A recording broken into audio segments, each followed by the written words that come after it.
Bismillahirrahmanirrahim. Assalamualaikum warahmatullahi wabarakatuh. Perkenalkan, nama saya Azahra Dwi Putri Jalaini dengan NIM 2330811059 dari Prodi Administrasi Bisnis semester 1 dari kelas 1B. Di sini saya akan memenuhi tugas dari Ibu Eriska Ginalita Dwi Putri SAMH dari mata kuliah Ilmu Pancasila yang bertemakan tentang keunggulan Pancasila dibandingkan dengan ideologi lainnya. Ideologi berasal dari kata ide, berarti gagasan, konsep, pengertian dasar, ide dasar atau cita-cita dan logos berarti ilmu. Secara harfiah, ideologi berarti ilmu pengetahuan tentang ide-ide atau ajaran tentang pengertian-pengertian dasarnya. Pancasila sebagai ideologi merupakan buah pikiran dari para pendiri bangsa Indonesia yang bertekad untuk menyatukan keberagaman sosial budaya masyarakat menjadi satu tanpa menghilangkan nilai-nilai kemasyarakatan yang berlaku, sehingga perbedaan tidak lagi menjadi ancaman melainkan kekayaan bangsa Indonesia. Adapun keunggulan Pancasila jika dibandingkan dengan ideologi-ideologi lainnya, diantaranya memuat nilai-nilai yang universal dan menyeluruh sesuai dengan hak asasi manusia, sesuai dengan kodrat manusia, menampung dan memberikan wadah bagi sesama golongan, serta merupakan ideologi terbuka. Sementara menurut Soekarno, Pancasila memiliki kelebihan dari dua ideologi besar yang pernah ada dan berkembang di Indonesia. Pancasila sebagai ideologi memiliki karakter utama sebagai ideologi nasional karena digali dan dirumuskan untuk kepentingan membangun negara bangsa Indonesia yang terhimpun dari keberagaman. Keunggulan Pancasila sebagai ideologi dibandingkan ideologi lainnya tercermin dalam pokok-pokok pikiran dari 5 sila. Pertama, ketuhanan memuat pokok-pokok pikiran bahwa Indonesia menganut berbagai kepercayaan atau agama dan tidak ada larangan untuk mempunyai agama atau berpindah keyakinan. Kedua, nasionalisme. Bangsa Indonesia tidak dianggap diri lebih unggul dari bangsa lain dan tidak pula memaksakan kehendak terhadap bangsa-bangsanya. Ketiga, internasionalisme menghendaki setiap bangsa mempunyai kedudukan yang sederajat. Setiap bangsa menghargai dan menjaga hak semua bangsa. Untuk yang keempat, demokrasi. Demokrasi di Indonesia berpegang pada 3 prinsip, yaitu mufakat, perwakilan, dan musyawarah. Untuk yang kelimanya, keadilan sosial pada sila kelima mengandung arti kemakmuran dan keadilan sosial bukan hanya pada individu saja, tetapi dalam suatu masyarakat yang makmur dan keadilan sosial. Soekarno juga berkata bahwa 5 sila dapat dipersempit menjadi 3 sila, yaitu nasionalisme, sosial demokrasi, dan ketuhanan. Selanjutnya juga dapat dijadikan menjadi satu sila utama, yaitu gotong royong, yang merupakan karakteristik kebudayaan dan kepribadian masyarakat. Pancasila sebagai ideologi nasional. Jika bertolak belakang dari syarat utama negara, terutama ethos renan, yaitu kehendak untuk bersatu. Kemudian dibandingkan dengan pemahaman isi dan sejarah pembentukan Pancasila, dapat disimpulkan bahwa Pancasila merupakan intelligent coalescence karena dibentuk atas kehendak bersama untuk mengatasi keanekaragaman dalam masyarakat yang tetap, toleran dengan adanya perbedaan. Tekad masyarakat bangsa Indonesia tersebut ditegaskan melalui slogan Bhinneka Tunggal Ika. Perumusan Pancasila merupakan solusi dalam mengatasi permasalahan perbedaan bangsa Indonesia tanpa harus menghilangkan ciri khas serta karakteristik keberagaman. Hal ini tersebut juga dijadikan melalui kutipan artikel Faith tahun 1988 yang mengatakan bahwa terdapat beberapa aliran dalam pemikiran politik yang pernah berkembang di Indonesia, diantaranya nasionalisme radikal, tradisionalisme Jawa, Islam, sosialisme, demokratis, serta komunis. Kelima pemikiran politik tersebut pernah mencoba ditetapkan untuk menjadi ideologi tetap bangsa Indonesia, namun tidak dapat mengayomi seluruh warga negara Indonesia karena hanya menguntungkan beberapa pihak saja. Sementara Indonesia dihimpun dari beragam hingga Pancasila merupakan ideologi yang paling sesuai karena mengandung nilai-nilai yang dijunjung tinggi oleh semua golongan dan lapisan masyarakat Indonesia. Selain itu, Pancasila memiliki peran penting dalam kehidupan berbangsa dan bernegara di Indonesia, yaitu landasan atau pedoman dalam penyelenggaraan negara, menjadi pedoman hidup dan bernegara, serta menjadi landasan berpikir, bersikap, berkehendak dalam kehidupan bangsa dan bernegara. Ancaman terhadap kedaulatan. Jadi ancaman terhadap kedaulatan melainkan keberagaman budaya Indonesia juga diberkahi dengan sumber daya alam atau SDA yang berlimpah, sangat berlimpah sekali ya. Sementara di sisi lain, SDA di dunia ketersediaannya terbatas sehingga memicu perebutan kepentingan antara bangsa-bangsa besar di dunia untuk memperoleh penguasaan atas SDA.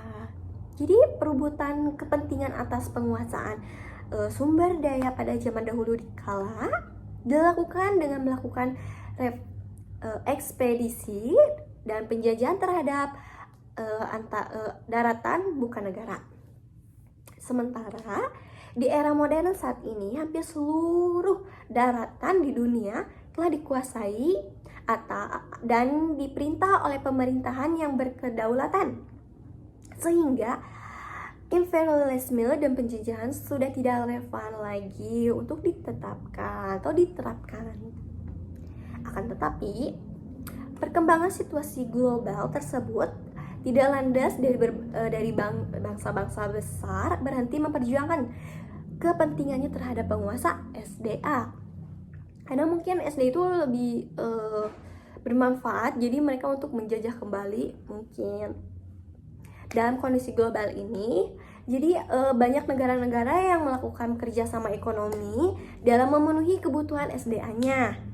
Akan tetapi, tidak sedikit pula negara-negara yang memanfaatkan kelemahan bangsa lain untuk mengacaukan kedaulatan pemerintahannya, sehingga dapat mengeksploitasi SDA milik bangsa tersebut.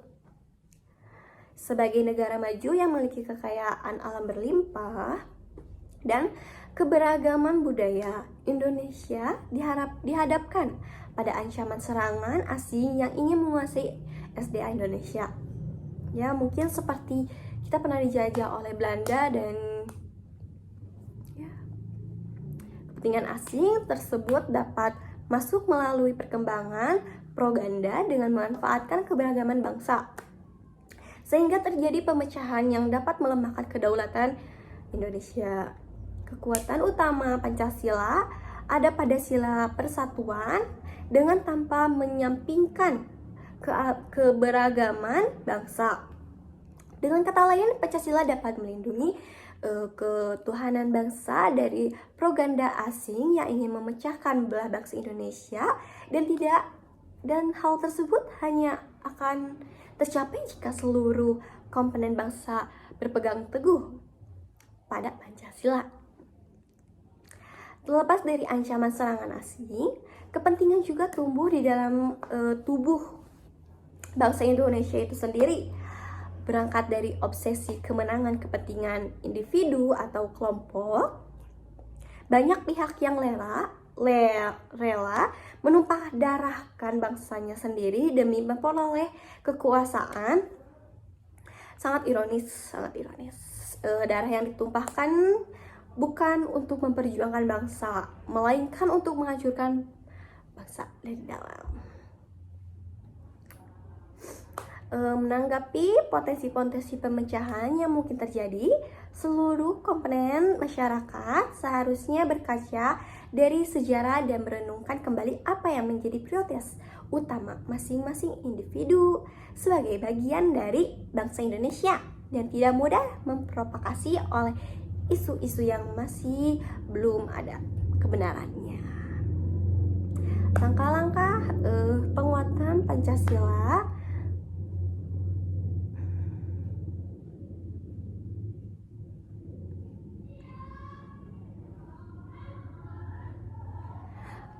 langkah-langkah penguatan Pancasila menyadari potensi ancaman yang besar akibat pelemahan Pancasila. Presiden Jokowi membentuk unit kerja presiden untuk pembinaan ideologi Pancasila atau UKP atau PIP yang tertuang pada peraturan presiden nomor 54 tahun 2017.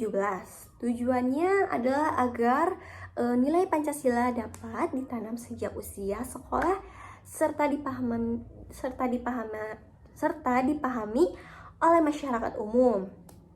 Diharapkan melalui langkah penguatan tersebut, masyarakat Indonesia terutama kaum terpelajar dapat memahami pentingnya Pancasila dalam reduser isu-isu negatif yang dapat memicu perpecahan antara sesama bangsa Indonesia serta menguatkan toleransi dalam perbedaan.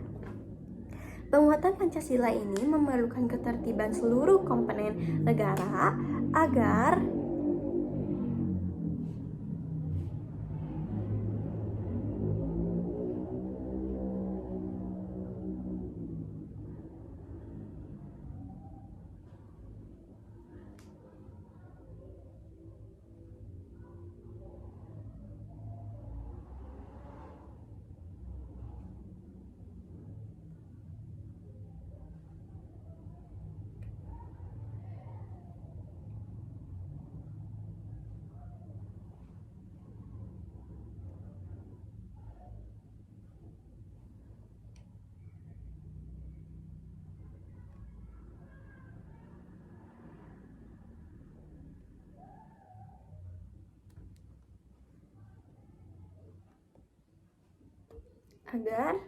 dapat mencapai penerapan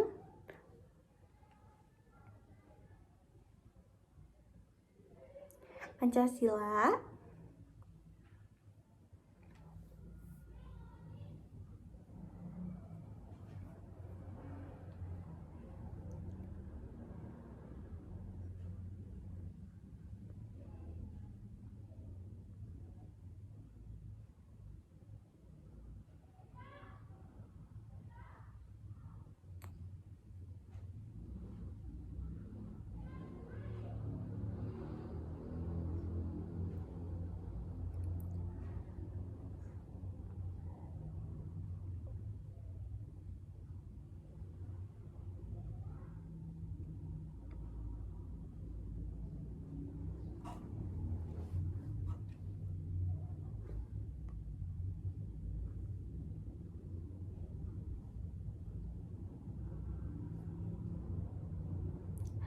secara masif dan mengakar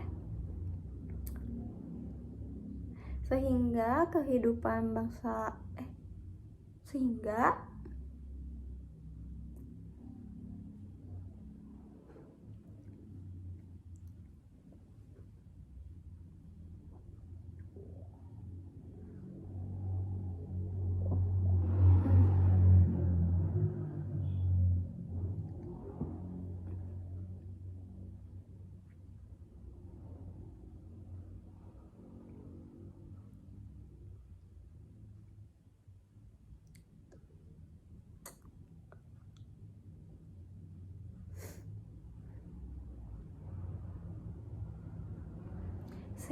kehidupan berbangsa dan bernegara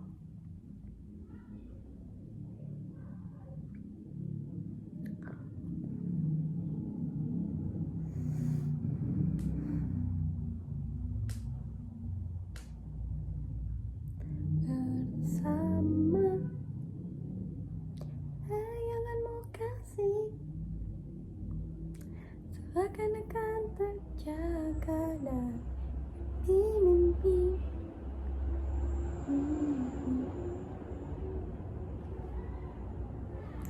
Lalu